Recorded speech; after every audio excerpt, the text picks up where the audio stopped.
Welcome to Best Path Forward, where we talk about personal development tools that help us in our day-to-day interactions. Today, I'm joined by Tom. Howdy. Howdy. I like that. How's your day going, Tom? It's going great, Dan. We got a beautiful Monday. Work was good. How was yours? Beautiful Monday? Yeah. I actively hear rain right now. It wasn't like that the whole day, though. Rain doesn't mean it's going poorly, you know? I like that. Yeah, we're hanging with it. You're hanging with it. Yeah. My day was pretty good. You know, Monday, you get to see all your friends and everything at work, and it's fun. I enjoyed it. Yeah, start the week strong. That's big on Mondays. So how do you start the week strong? I mean, we got to get our lift in, you know, our workout. But and I've realized if I don't start my Mondays off right, then, you know, eating gets affected, sleep's affected, then Tuesday's affected, and it's just a snowball. So we got to start it off strong, right? I would say not getting enough sleep is one of the worst feelings the next day. Mm-hmm. Back before I knew you, I used to get probably 4 or 5 hours of sleep and thought I was good. I was delirious most of the time, though. I was going to say, how was the mental clarity? I thought it was clear until I started getting good sleep. And it was like a film of I guess film came off. Yeah. And it was good. I don't love... I mean, I should love sleep, but I've come to love the effects of getting proper sleep. I do pretty well with 6 hours, 40 minutes. 6 hours and 40 minutes, exactly. Consistently, I'll go to bed at a certain time, and when I'm in a good routine, my sleep app tells me like at 9:30 in the morning, hey, you got 6 hours 50, 6 hours 40 minutes. Those are days where I'm feeling good, got my workout in, got my food in, water's high. Consistently. So I don't know why, but I know 8 hours, I start to feel a little bit lethargic. Yeah. For some reason, just personally though. I think some people are wired that way. I think mine is about 6 hours and 50 minutes or so. Nice. I try to go to bed. You said, I was like, that's weird. It's about the same. That is kind of scary. Like, because our mutual friend, Dominic Nappy. Name drop. I know, name drop. He got me turned on to, I guess, auto sleep. Have you heard of that before? Is it a function in the phone? It's an app on the phone. Okay. And it gives you like scores. You know how like Apple Watches have like the little rings and everything? Yeah. Auto sleep does that for sleep. And it is terrifying. So it's like, oh, you got this much deep sleep and it doesn't close a ring. You got this much total sleep, doesn't close a ring. I'm like, then it starts judging you. It's like you have sleep debt. Yeah. I feel like I'll be an underperformer in that. Yeah. In that regard. But that was the first time I heard of something called sleep debt. I mean, I feel like that's one of the worst types of debt to be in because like sleep. And it's like, well, how much do I need to get? At one point, I was like negative 24%. I was like, my gosh. Interesting. So I guess, do you know much about the concept? Is it a hard concept, or is it more of just like a general way to refer to it? As far as like the sleep debt? Yeah, like how do you get out of debt? I've noticed like a weekend, if I miss 2 days of sleep or sleep poorly for 2 days, the third day, if I get back on it, it's not as bad. If I'm gone for 3 days, or if I F up my sleep schedule for 3 days, I start to feel those effects, you know? It's so true. You think about the weekend benders, like Friday, Saturday, Sunday. I find myself trying not to go out on Fridays a whole lot anymore because I'm like, if I stay up late, I'm going to pick Saturday to do it. Yeah. Friday, people will go out Thursday, Friday, Saturday. So I'm like, how do you operate? I think I'm just getting too old for all that. They're built different, Dan. We got to strive to be better. We have to strive to be our best. Yeah. Hey. You saw what I did there? I mean, I'm not proud of it, but I'm not unproud of it at all either. You got to own it. So Tom, what's your story? My story? Yeah. You need another SD card, man. All right. Challenge accepted. No, my story? Well, I think I'm just a normal dude. Okay. I work in IT. Love working out. I think I've been working out for close to, over 10 years now. Over 10 years? Yeah, I started when I was, started when I was 15 before driving. So I got a few rides to the gym from dad. So that's a big part of the life. But besides that, my story is pretty cut and dry, I would say. You know, we're working on it right now. I would say starting to work out at 15 years old is not pretty normal or common. So I guess what made you start getting into lifting? This I can speak to. All right. I wanted to jump higher for soccer. I was a keeper. So I felt like squatting would be the thing I need to do to work on explosiveness. Explosive. So that's the reason why I've always enjoyed hitting legs so much. That was my first attraction in the gym, was the squat. And I went through a whole process of ego lifting. It was a good movement for me. So putting on a lot more weight, hurt myself once or twice, and then had to rebuild the squat from the ground up. So I feel as though I've got an appreciation for the squat, the movement itself and such.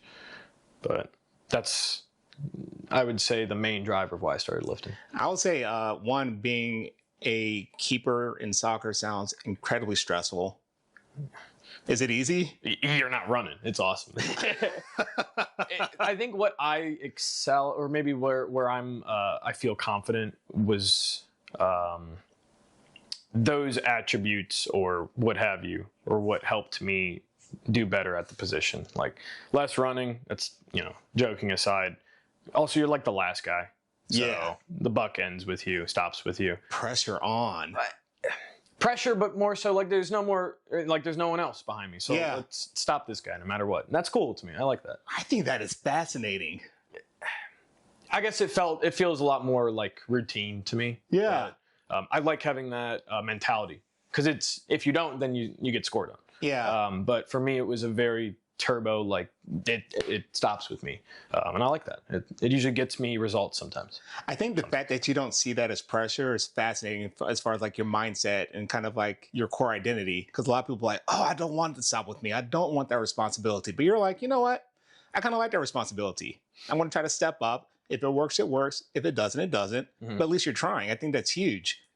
Yeah, I think that a big part I've noticed personally, if I focus on the pressure or the entire goal at once, I get overwhelmed. There's no way you can do X, Y, and Z in 6 months, but you got to lose a pound a week or half a pound a week. I think it's more healthy, which means doing your bit today, which means eating breakfast. So just get breakfast done, and then lunch and dinner, and then it figures itself out. So I think one step at a time helps me a lot. That kind of like an iterative decision-making process. If I'm handling something like that. Look, can I write that down? Yeah, but it's not mine. That's Jocko. Jocko Willink? I think I've heard of him before. Precisely. Hold on. Yeah. So I can't even say it. What Iterative. Iterative. Yeah. So in programming, there's a lot of times we use the term iterations, or I don't have the right definition for it, but an iteration would be a loop or a full cycle. So iterative decision-making process is looking at the problem one step at a time. He would always use the example of you're in Army example. Yeah. So, or the Navy. You're in a situation, a lot of stuff's going on, there's a lot of chaos, and this translates directly to work, where no one knows what to do. The meeting, it's very chaotic, but if you're able to take a second, detach, prioritize and execute, that's part of his stuff, and make a simple call. If we're sticking to the military example, peel left, go left. If you're in the middle of the street, not a lot of cover, concealment, get out of there, right? Everyone knows that, but if you're so focused on everything, you can't back up and see, hey, this is a simple solution. Let's take it one step at a time. And I think that helps me, again, stay focused on what I need to stay focused on. And then as long as we're aligned towards our goal, progress usually makes itself. I think that's fantastic. I love the iterative decision-making process. I think it's cool. And I think you gave an example of, I guess, someone that's trying to lose weight or going on a cutting type of diet. It's like, I have a goal of losing 30 pounds. It's like, cool. And then the first week goes by, they aren't making the small changes that they need to happen. And they get discouraged because their weight's not moving, but they don't realize they're probably eating more calories than they intend because they're not tracking their calories. So it's like, how do we make those big picture goals smaller? It's like, all right, you have 30 pounds to lose. All right, how about we start with losing 1 pound this week and just do that week after week instead of trying to do everything at once. I think that's fantastic. So Jocko Willink disciple you are. I try to, and we'll get to that if you talk about maybe some tools later. But okay. I've got that earbud in most days. All right, we'll put a pin in that for now. Yeah. All right, so Tom, another thing you said is that you're in IT. Correct. So how did you get into IT? I've always been interested in computers. My dad kind of directed me towards that, computer science, math, early on. He mentioned it's lucrative. Not lucrative. It's a good job market. And that was back in 2015, 2016. Yeah. So that steered me right initially. But I've loved math. since day one, and computers fell right into that niche where, I mean, once you write your first code, like hello world, it's game over. You feel like it's magic. And especially when you're seeing, it doesn't look like it's English to us. Yeah. So when you're typing it, no one else knows, especially when you're doing it the first time, you don't even know what you're writing down. Like system out, print ln, parentheses, quotes, semicolon. What are those things you're saying? It's the syntax that the computer knows. And then it can translate that into, I forget the term, but it compiles it and then it runs it. And it feels like magic initially. So once you can really hone that skill, you can do anything, especially with programming. The premise is, there's a theme I learned from my buddy called DRY. Do not repeat yourself. Do not repeat yourself. Yeah. So when you're programming, you are creating tools and reusing those tools. So if your program should do, let's say you have to require a password, right, in multiple spots. If you have that password web page built, why would you write it twice? You built it once, call the method later, maybe reuse the resources. And I try and apply that in other ways, obviously. But that's been something recently that I've really appreciated is sometimes if I'm not focused on the big picture, I'm trying to do all these little things at once instead of thinking, hey, one step at a time, let's back up and realize I did this last week. Yeah. Let's copy and paste that code. It works fine. So you kind of have this template instead of making a template over and over again. It's like, why would I do that? I had the template right there. Let's just use a template, make my life easier. Mm-hmm. Efficiency goes up. Mm-hmm.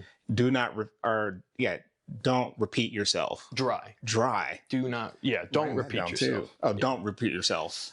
There's a concatenation in there. I don't know if you can use that or not, but the DRY really helps me. DRY. I mean, don't repeat yourself. DRI. If your buddy says this, do not repeat yourself. Tell him that's not right. Yeah, I was going to say it's too many letters. Just call him out. Did he make it up himself? I think he did. We'll say we refined it and coined it ourselves. Oh, is that what's happening? Yeah, that's what's happening. Are we going to get sued? He didn't. It's internet IP. Yeah, intellectual property. Thank you. Yeah, I gotcha.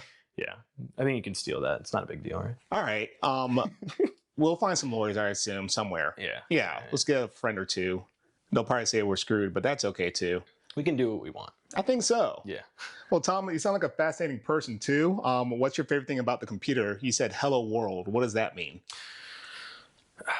Hello world. I guess I'm speaking. If you had gone through some computer science program classes, it's like the initial step. So a lot of times, if you're a teacher, maybe a good way to, get someone's attention is to have them write a program themselves. So the simplest way you can do it is have it tell the program to spit out a string of letters, which usually you type hello world.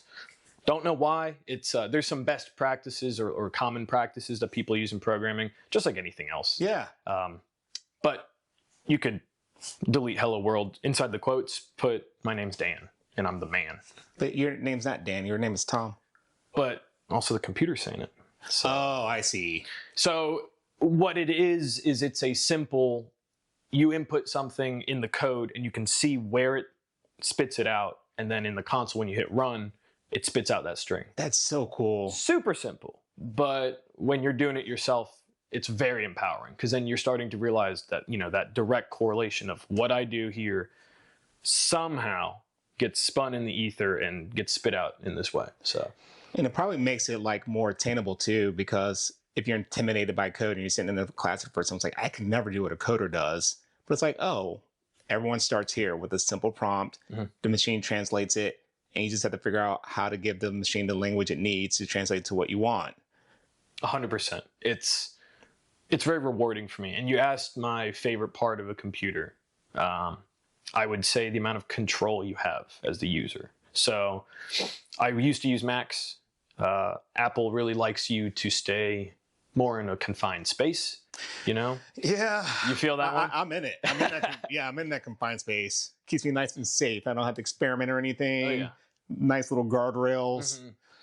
And I like being able to take those guardrails off. That's scary. Well, my issue is when companies don't let you. So Windows is not great, not perfect, but it does everything I need it to. Yeah. Linux is another operating system. I've heard of that. And it lets you customize everything. You could make your little start button say, "What's up, Dan? How's it going?" Dang, that sounds super cool. And pretty dangerous. If you don't know what you're doing, I would 100% break it. which is fun, and there's ways to mess with it. But my favorite part is that when when something goes wrong, I'm the administrator. I'm the super user. I go in and I know where to look in the logs. Well, I try. I can at least try to troubleshoot. So when things go wrong at work, I've maybe done it on my home computer or vice versa, which is awesome. So troubleshooting now, instead of me looking at fingerprint scanner on our laptop broke like a year ago. It's not working. How do you fix it? I have no clue. I don't, But there's a simple, hey, restart. In IT, they say turn off, turn on again. Yeah. That kind of works. Does it? And the worst part is that it works, Dan. I have a degree for this crap.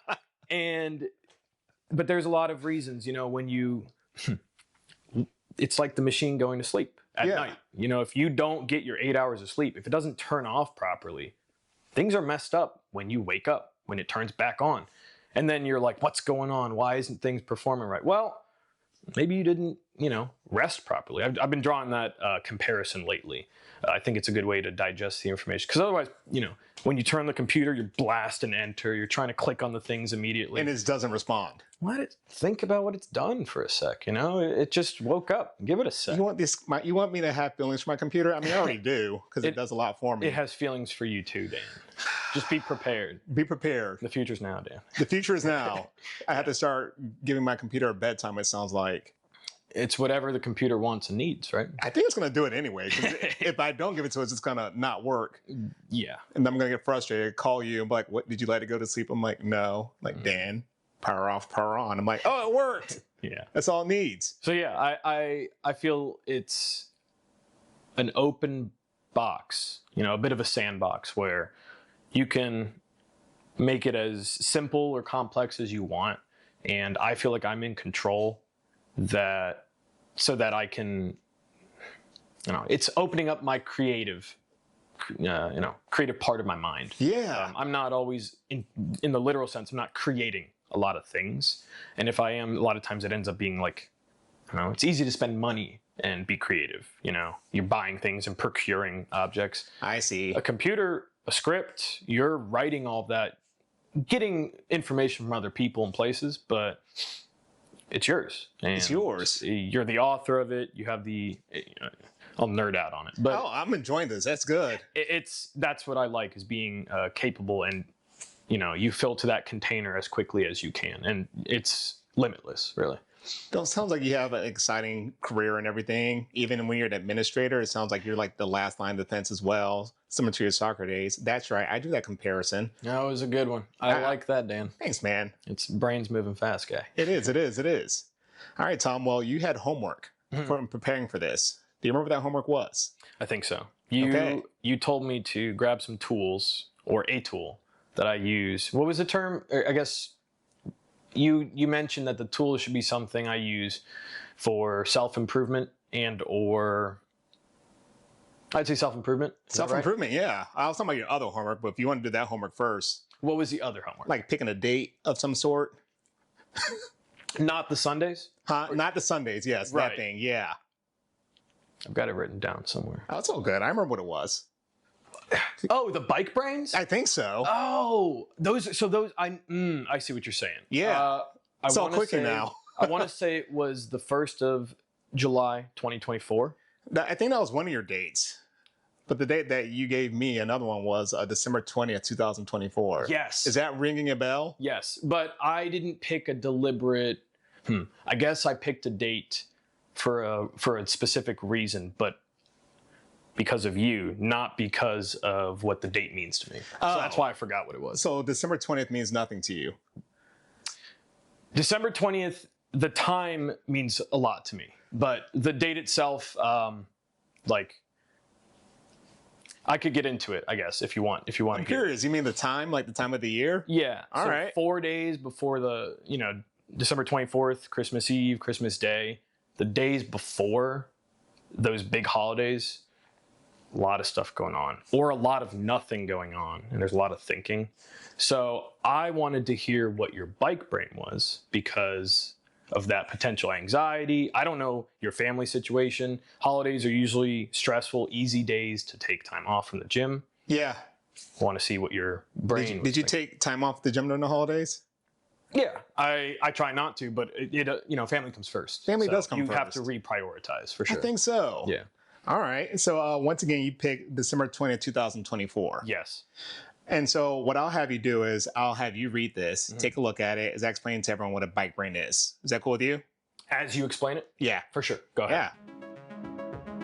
So bike brains are the way I try to process the world.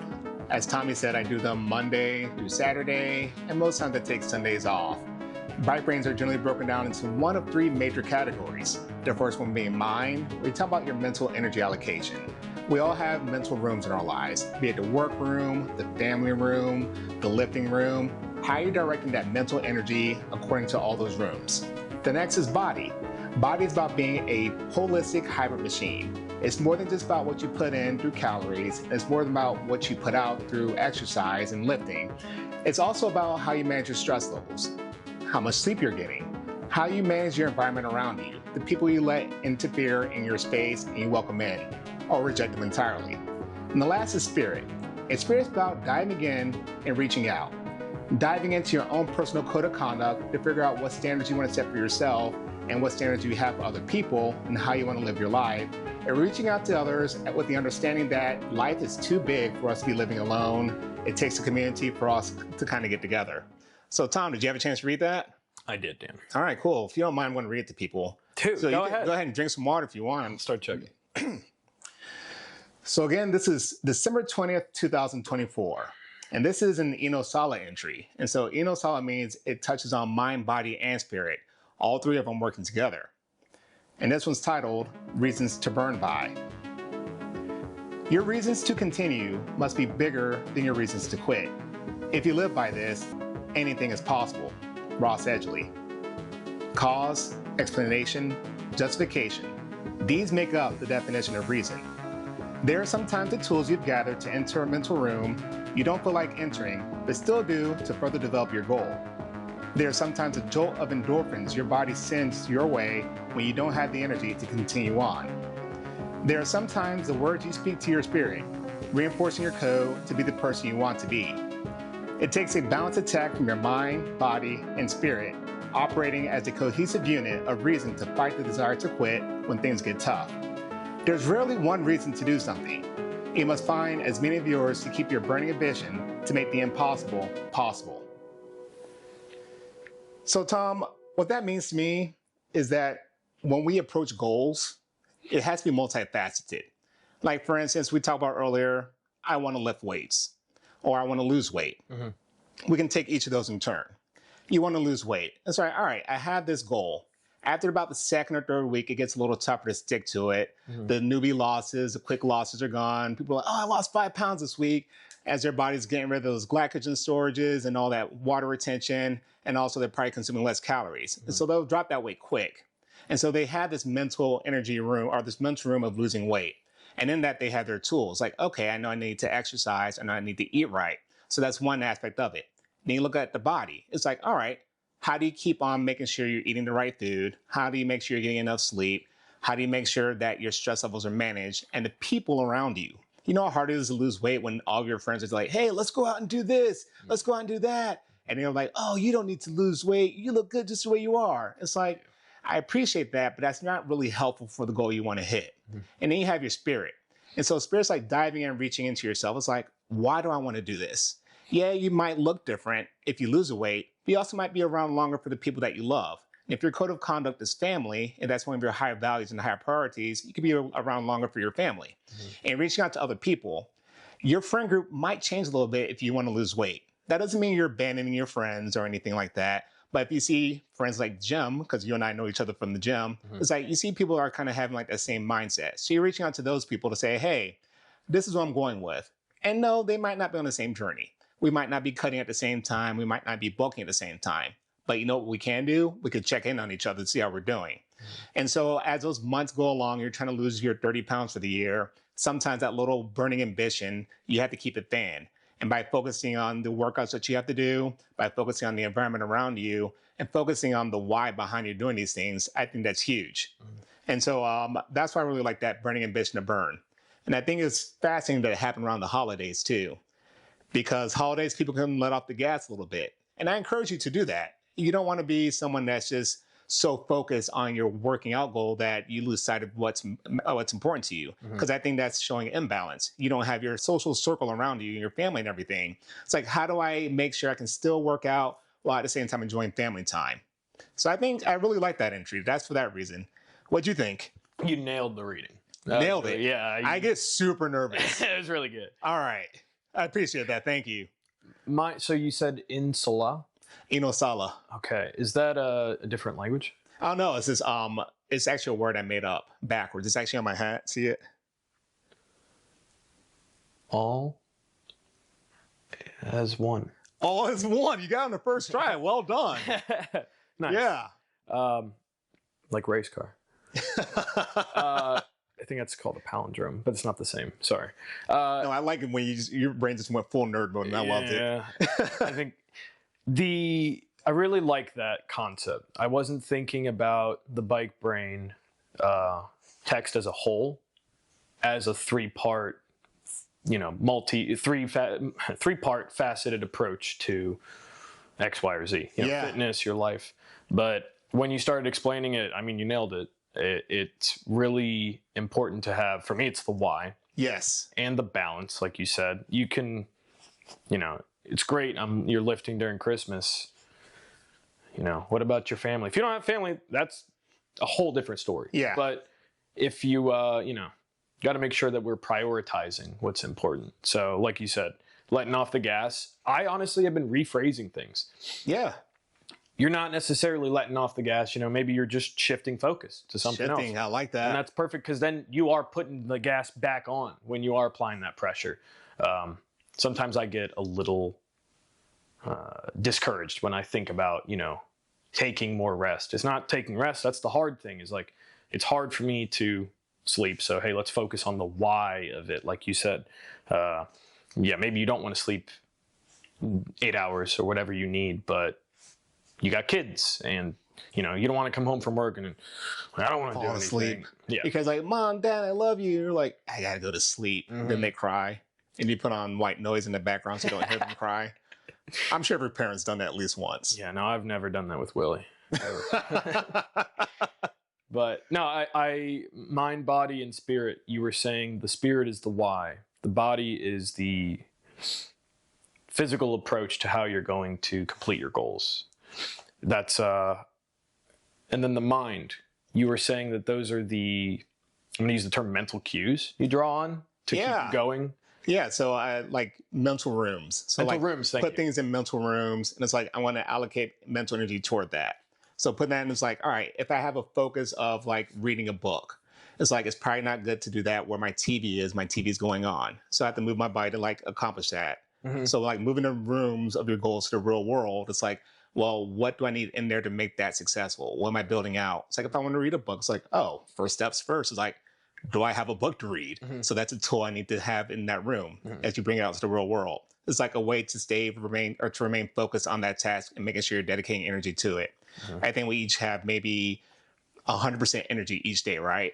And it's like, where's that mental energy going? It's like, all right, 15% went to the gym, 40% went to work on a good day. It's like, all right. It's like, all right, so you have, I don't do math, 50% left for the rest of the day. So it's like, oh, relationships, food, getting ready for the next day. It's like all those like energy points can go away pretty quickly if you're not raising awareness to like, oh, I'm spending mental energy here.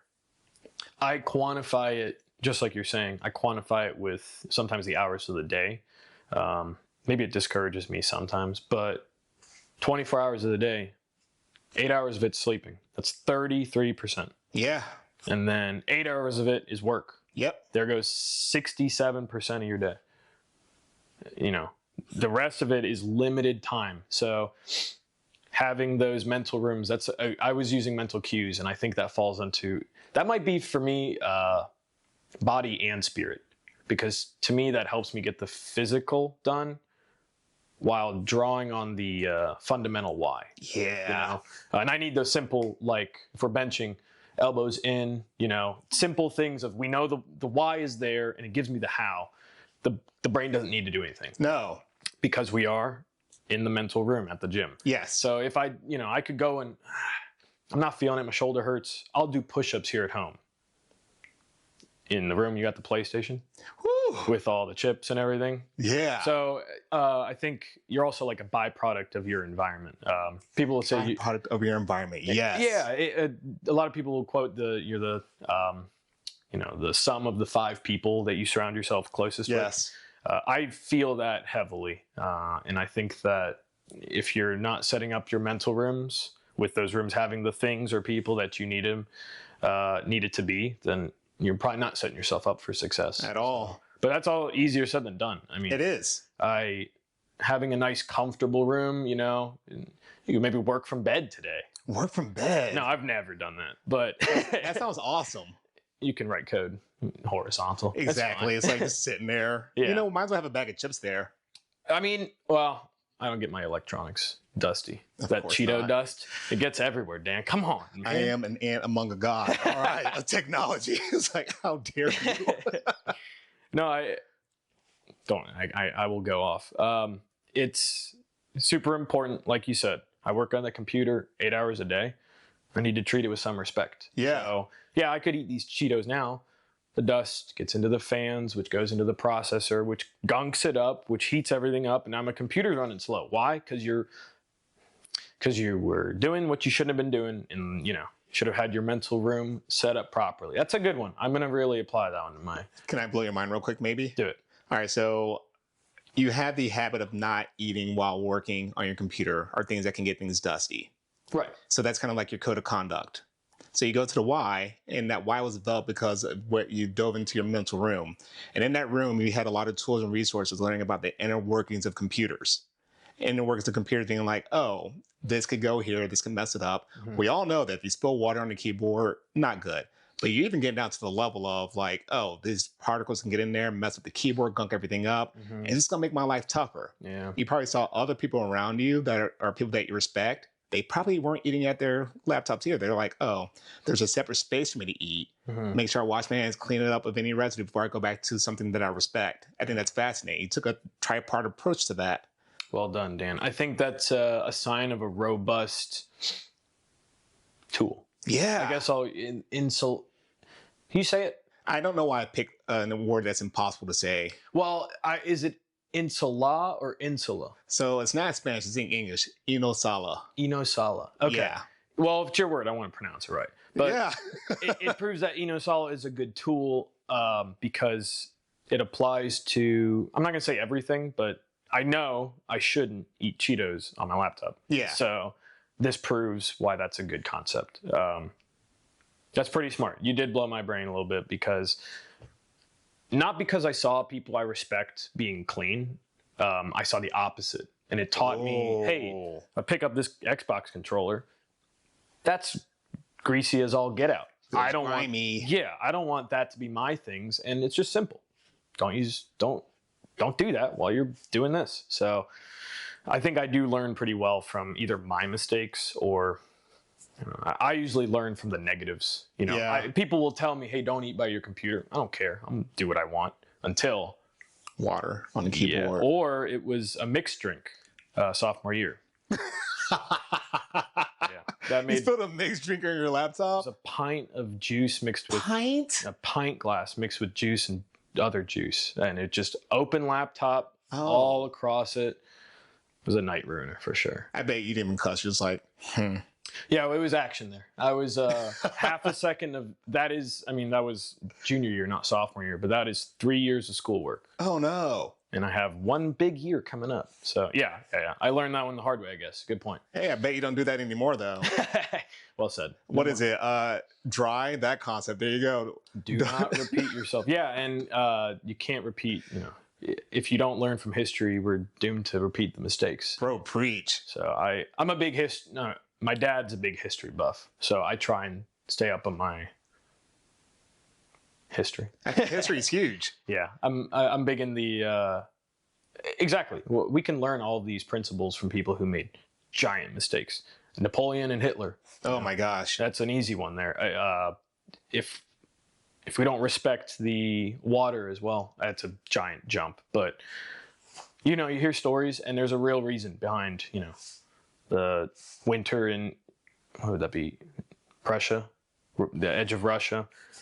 All of the Napoleon chased him in, and then just lost all of his army to the winter. Yeah, and we see 1944, 45 Hitler doing the same thing with almost an unstoppable army, but ego. Yeah, got in the way. Ego is tough, but I think it's true. I mean, if we don't learn the lessons from people around us, I mean, you're just going to do the same mistakes. Yeah. I think that's some of the toughest lessons people have to learn from the personal development journey in general. Everyone wants it to be like this isolated experience. Like, I have to do this by myself against the world. Mm-hmm. And it's like, you could do that, or you could talk to someone who just went through that journey, and they're going to be like, hey, this is what I did. It may or may not work for you, but potential pitfalls. Yeah. So you're raising awareness like, oh, there's going to be a hole over there. Maybe I shouldn't step that way. But if you're doing it alone by yourself and everything, like the solitary hero, it's like, no. And even people like Jocko and David Goggins, they'll say like, oh, it's not just an army of one. Like, it takes us all. We have to do it. I mean, Goggins going through his SEAL Basic 3 times, like as a unit, like you needed people. The quote I read from Ross Edgley, that's that guy, The Art of Resilience. He swam around the Great British Channel.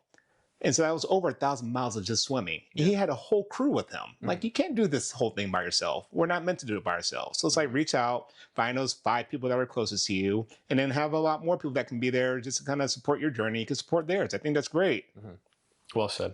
Yeah. So, Tom, you talked about your first homework already. What personal tool have you brought to share with us today? Well, Dan, I have a tool, and I wish I had it in a more tangibly attractive format, but it's my notepad, my phone. Notepad. But Notepad extends to other things. All right, hang on, I'm writing this down. Write down Notepad in the Notepad. I wanted to bring a physical. Write down Notepad in the Notepad. I wanted to bring in a physical one. I just don't use it, so it felt a little disingenuous. Yeah. So you did a Notepad on your phone. Notepad on my phone. I have OneNote at work. I have Notepad++ on my personal computer, but notes. I need to be taking notes, because if I don't write this stuff down, I mean, there's no way I'm going to remember it. There's too much stuff going on in the day. I did catch some praise early on when I had an internship, and the guy who was leading me said, "You're, as an intern, showing up with a pen and paper, that's a good sign. That leaves a good impression."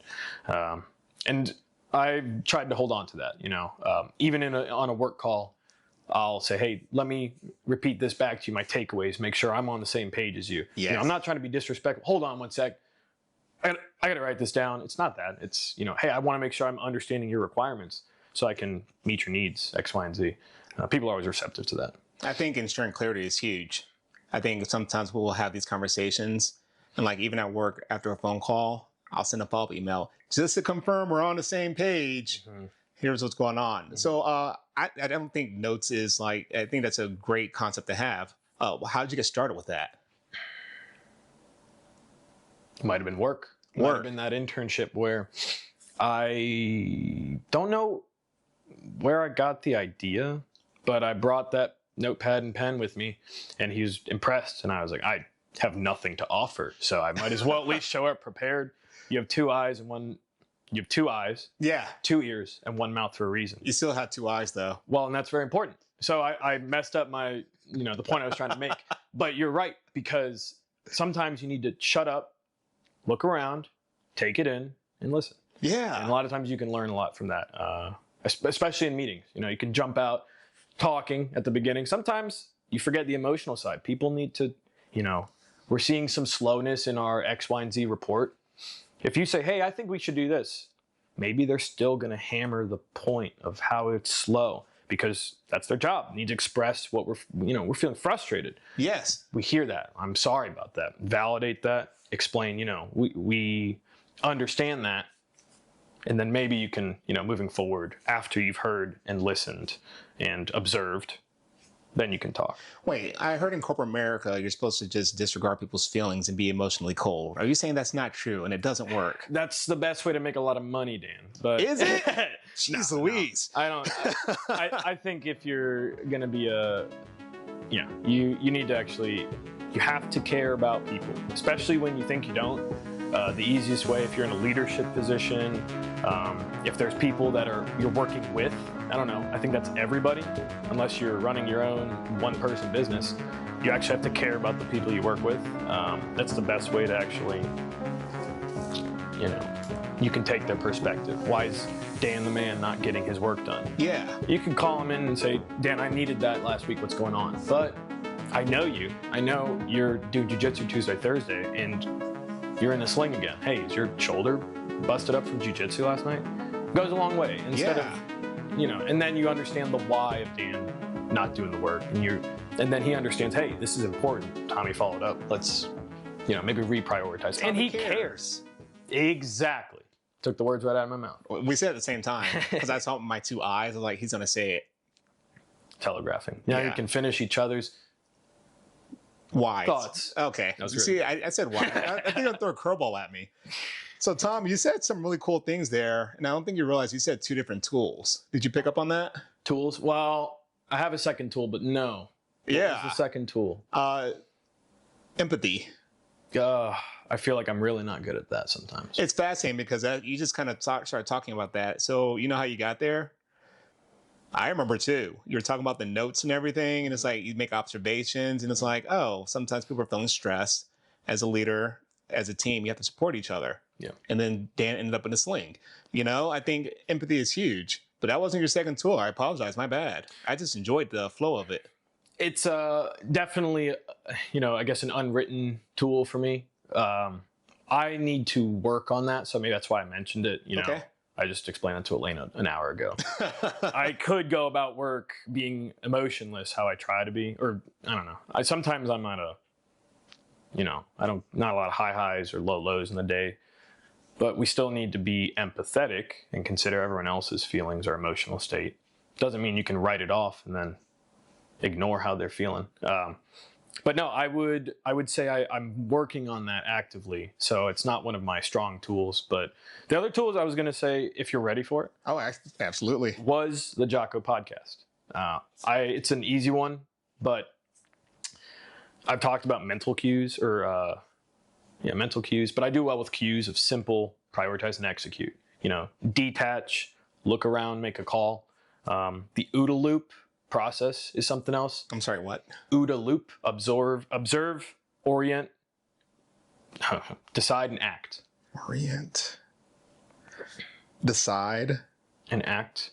So that's the OODA loop. So again, we're talking about iterating. You'll look at that quickly. That's the same thing as looking around, detaching, making a decision, and going for it. And not making a giant, hey, we need to sell the house and buy this one over there.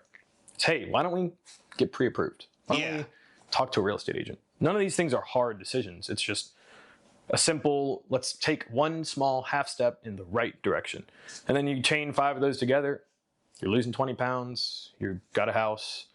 Otherwise, I don't know how else I'm going to go about life, That's something I've gotten from Jocko, the prioritize and execute, These are simple things that I need to hear it in my ear all day, because when I'm working, not usually when I'm lifting, but when I'm driving, long car rides, awesome. Where he's covering, I don't know if you've listened to the podcast. I have not. I read his books, though. Does that count for something? Of course it does. All right, good. I'll send you some. I'll heavily recommend his podcast because it's him usually discussing and reading from a piece of literature and talking about if it's typically related to the military or typically related to the military, and how these concepts directly apply to someone in business and in the real world. It's kind of the same thing. But he runs a leadership company, and he says every problem's a leadership problem. Yes. And I like that approach, man. Especially when you're taking accountability for yourself, which is kind of his big thing. The rest of it really falls into place. Every single thing is we shouldn't speak in absolutes, but when you take the perspective that you're in control, then you're no longer late because of the paint truck on the road. Did you think about it's 4:30, 5:30? Is anyone going to be in rush hour traffic today? Probably a lot of people. Let's maybe leave 30 minutes early. Yeah. And that's not on anyone else but you. Like, there was 5 people. Anyways, that's a big thing for me is accountability. But having the podcast in my ear, super entertaining. And the days when it's not entertaining, it's a bit of a scripture. You know, yeah. I need to be hearing these things in my ear constantly. And it's not these grandiose, complicated topics. Today we were talking about, bear with me here. No, you're good. It was brainwashing. It was a document put out by the CIA that they made declassified in the late 90s. And you might think it's the CIA, it's brainwashing. This is going to be a lot of hoopla or whatever. Very digestible. A lot of the main topics, one for instance, was when you're in a compromised state, hungry, sleep deprived, it's harder for you to stay set in your morals because you're not thinking about those. You're thinking about your physical state. Yes. So that leads into brainwashing. But how does that apply to me? Well, a big part of it was social media. You know, if you're in this compromised state, if you're really long day at work, X, Y, and Z, are you not considering where these posts are coming from? The algorithm, you got to be careful. You'll eat and drink anything. I think that's huge. Yeah. So Jocko podcast keeps me on the path. All right. 100%. That's a strong second tool, I would say. You know, Tom, I think it's interesting when you talk about brainwashing because it's when I don't get enough sleep or something, or if I'm hungry, I'll notice myself making decisions quicker without taking the full time for it to go through like the rational filter in my head. I'm like, oh, does that make sense? Should I be doing that? It's like, no, let me just grab the quickest thing I can eat right now. Mm-hmm. So it's like, I almost have to default and treat myself like a toddler. It's like, oh, I'm cranky right now. Am I hungry? Am I sleepy? I don't wear a diaper, so don't need a diaper change. Okay, let's stop looking. You do your own thing, Dave. Thanks, man. It's a tough life being this old, you know? But am I tired or am I hungry?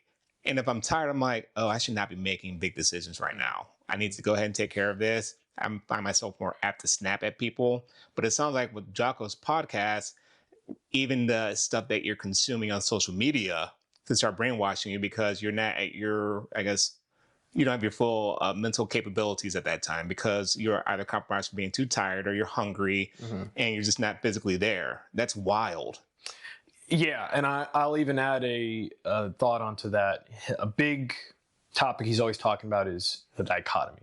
Maybe that's his second book, right? Yeah, I was going to say, you talk about extreme ownership, like hints at that, like it's on me and not dichotomy of leadership. Yeah. Again, we're talking about really fundamental principles. You can take them way out of proportion. There's a dichotomy to everything. You know, the answer is typically it depends. Yes, right? I'm a lawyer. We use that often. That's fun. Yeah, that makes for hard business. The business is numbers, you know, zeros and ones. Oh. So can we make the volume or not? No. Here's the data. I'll be like, it depends. Exactly. And you don't like that. Well, it depends if you like it or not. There's an explanation. So the dichotomy is really important. You were talking about brainwashing with social media. Social media is also really helpful. Yes. One of my friend's wife went to she met a friend on Facebook. Everyone who's my age says, well, you know, but that's what social media is. And it went, well, they're now friends. Like they've hung out a bunch of times. It's not a creeper or whatever. Yeah. So, and that's what social media was originally for, was connecting. Yes. You know, so we can't miss that. Don't throw the baby out with the bathwater. No. But again, we always need to be cognizant of, hey, where's this information coming from? And I can still read it, digest it, but let's remember that's from X, Y, and Z. And what have they done in the past? And move out your day. Yes. So I like your two big tools being one, notes in general, the notepad, and then also the Jocko podcast. So let me ask, how do you combine those two? Do you take notes about what you hear on the Jocko podcast to implement them in your day-to-day life? Not directly.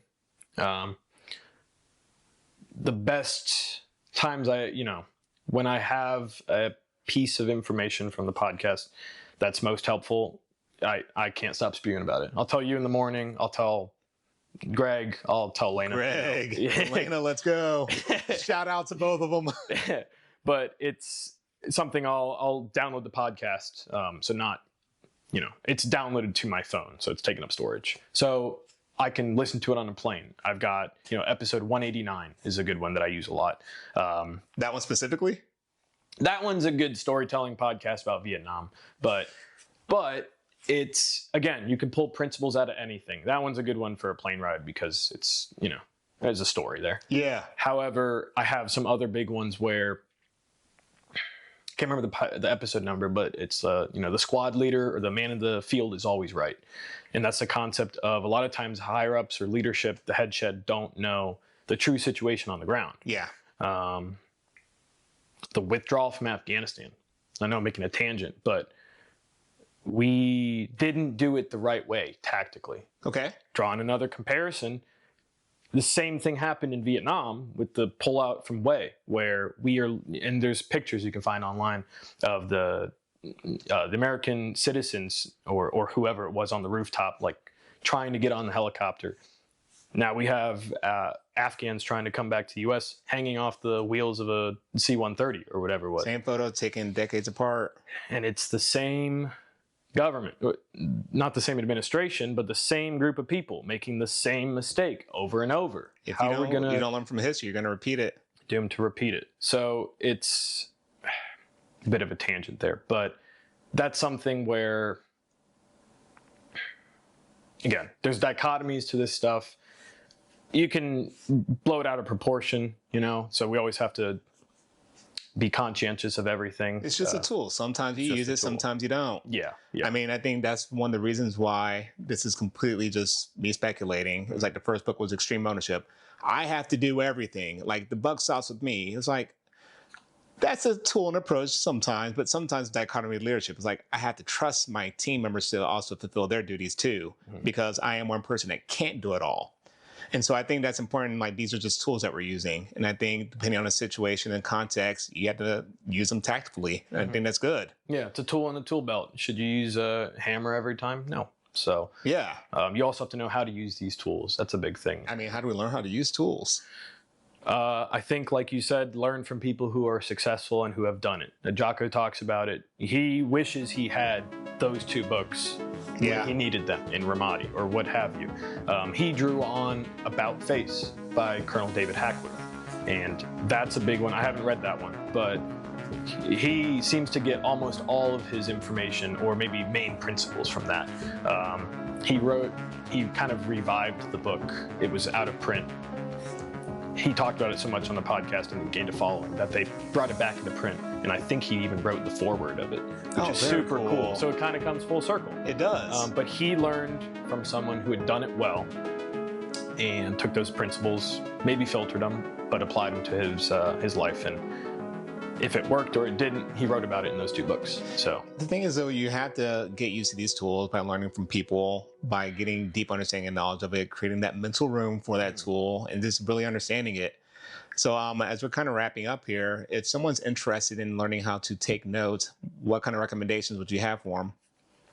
Make some structure. That was the biggest leap for me, was when I showed up with a notepad. It was cute. It looks great, but mine weren't structured at all. Okay. So I started every one with a notes, questions, things to speak on, and to do. Not in that order, but the to-do item's always at the bottom with the questions, because questions I want to save for the end, but I want to remember them. Yes. So, and to-do is always the takeaway items. But if I don't walk in with a plan for a meeting, then I'm a little bit lost. Yeah. So having notes and questions, just a little bit of structure goes a long way for me, for the notes specifically.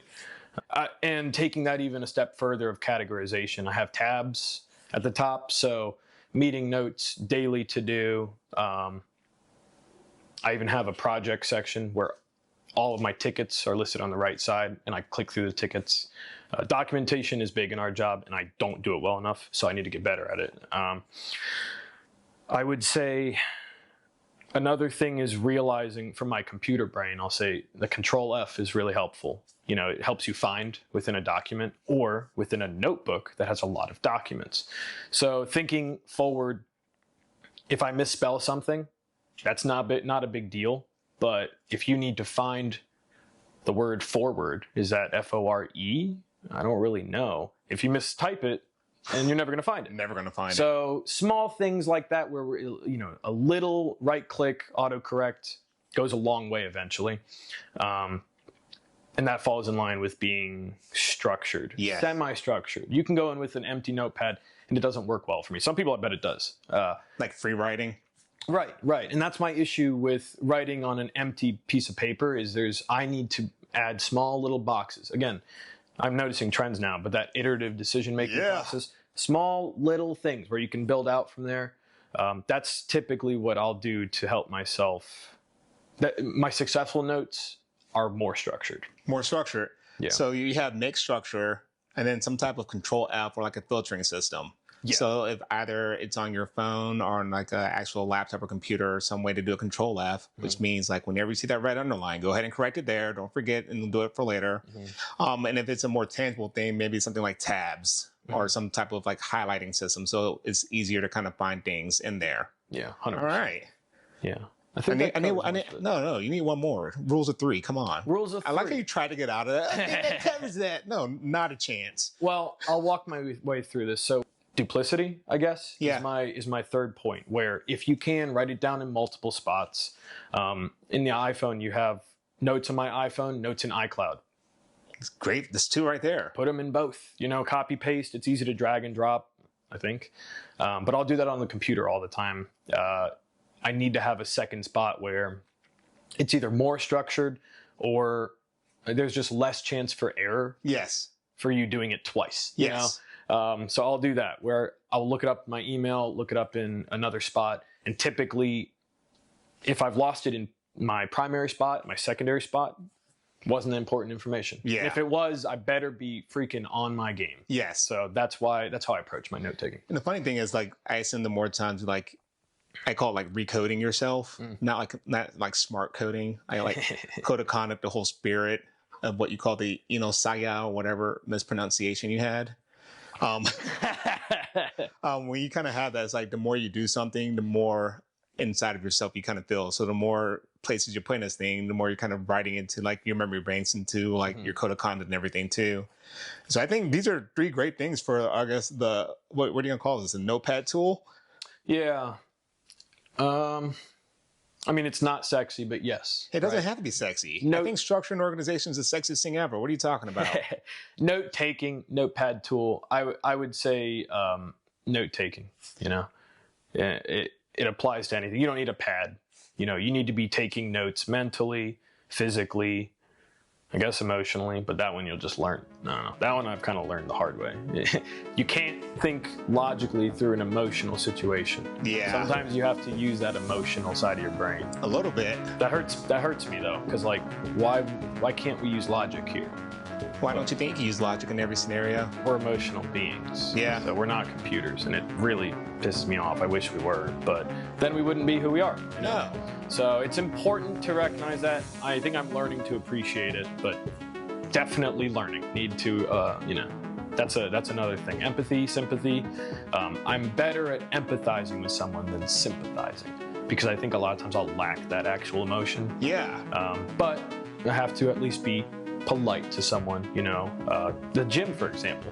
Like, I don't want to be rude to anyone at the gym. So you're taking plates, putting them on for people. I've tried to do that once or twice. It's hard, man. It's hard to take that step, and put yourself out there and be like, I'm just helping you. This dude's going to think I'm weird, X, Y, and Z. They're always like, hey, appreciate it. Thanks. Yeah. See, it's simple. So I learned that one from you. Hey, it's a quick way to save someone's day, Yep. And it's like, oh, man. And it helps them ideally pass it along and pass it forward. Mm-hmm. I like that you have the desire to kind of build the empathy and sympathy aspects of your lives. You know what the fun part's going to be? What? The next time you come on a podcast, we're going to talk about whatever tool you start to develop for empathy and sympathy. I know. Challenge accepted. Homework. That's your homework. No, Tom, I think this has been fantastic. I like the notepad tool, make structure, some type of filtering system, the Control F. And the last one is duplicity. So make sure you have it backed up. The more places it's backed up, the more important it is to you. So you don't lose it. I think that's great. Yeah, it sounds more refined when you say it out loud, but I will say I would not be nearly in the spot that I'm in without taking these notes. I could pull a million examples up, but like there's a Spotify song. I can't save it to my account. I don't know why. I sound like a boomer, but I've tried liking it. It's privated, so I don't know what's going on in the background. I have to hit the link every time. The link's in a notepad. Yep. So I pull down capital SZ, and it's the first one. I hit it, and I go. And if I'm lifting, I don't want to be on my phone, so I know those actions immediately. That helps me a ton. When I have a podcast or song I screen grab it and email it to myself. Oh, why email? Just because I can just see it pretty quickly, or I'll grab the link and put it in the notepad. I just find just screen grabbing and sending it via email is the quickest way. Okay. Less amount of time on the phone. It takes about 6 seconds. And if I copy the link, I have to go and copy and paste it somewhere else. Screen grab, send it via email. That's good. Yeah. I text myself, and there's multiple reasons why that's dumb, but but I'll try the email because I don't get many emails from me. Yeah, and that's like, oh, this came from me. It must be the best thing ever. It's great. Yeah. Good stuff. Okay. Well, Tom, I appreciate you taking the time, man. Dan, can I ask a question? I guess you already did. Thanks for having me. I guess I've been wondering what spurred you to start the podcast. What spurred me to start the podcast? Yeah. And so I think back when I was having surgery, so that was January 2025, I was like, I'm going to have some downtime. And so I was like, I kind of like the way I was approaching the surgery. It's like, I had to create these mental rooms to do things. And I was like, I have a lot of conversations with some fascinating people. And in the gym, it's really hard to like get in depth with people. Like I call them, quote unquote, between the sets conversations. Yeah.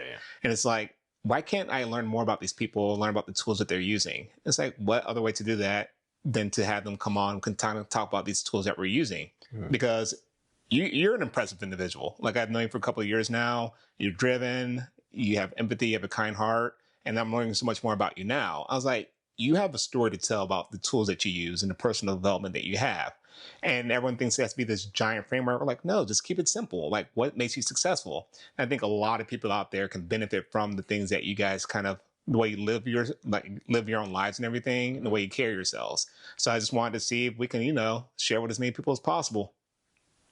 Well, I think that's a good reason. Obviously, I assumed you'd have a good one, but it's impressive that you've taken some driven steps, smart steps, multiple forms of recording. It would have taken me a few failures, big failures, to start, those extra steps. But I obviously am biased, but I like long form conversation. Yeah. Like politics is a good example. They go up there and they talk for a minute and a half. We're supposed to vote on who runs the country for 4 years. Yeah, they probably talk too long in a minute. Like, staff is going to kill them. Like, you were supposed to be up there for 10 seconds. Yeah. So, I mean, put someone on a podcast for 2 hours, you can learn a lot about their brain. Yeah. Yeah. So I think you're doing a good job here, man. It's cool to see someone applying. You seem to be like developing your own data set of people. And then you can kind of pick and choose, properties, tools from them, see what works for you, what doesn't. Yes. It'd be easy for you to not pay attention to what everyone else is doing and take the pictures, post the pictures, say you're on the grind, but continually pushing yourself to refine the process and get better. That's impressive, man. I appreciate that, Tom. That means a lot. I'm nothing without you guys. I'm just someone just yelling in the wind. So I'm very fortunate that people have taken the time to open up their minds and what they're doing to me. And I know vulnerability is not always the easiest thing to show. And I appreciate every opportunity I get to do that, to be the person being open and vulnerable. And whenever someone is open and vulnerable with me as well, I love it. Could not ask for anything better. Yeah, I think it allows for better friendships. No. Yeah. I mean, sorry. Yes, I agree. Like, no. No, I got you, Dan. Yeah, this is cool. This is a great setup. This is really nice, cool. Man. Yeah, I can't wait to be back. All right. I'm holding you to that. I'm down. Let's go. Good stuff, man. Good stuff. Awesome. Thank you for watching and listening to today's episode. Chances are you're looking to embark on your own personal development journey. I'm not going to lie to you. True personal development is hard, and it's supposed to be hard. That's because you're not only changing who you are, but how you operate. The aim of this podcast is to give you a community of people that are striving to do the same. So like and subscribe to the channel, but more importantly, comment below on how you plan on using today's tool to find your own best path forward. We'll see you next time.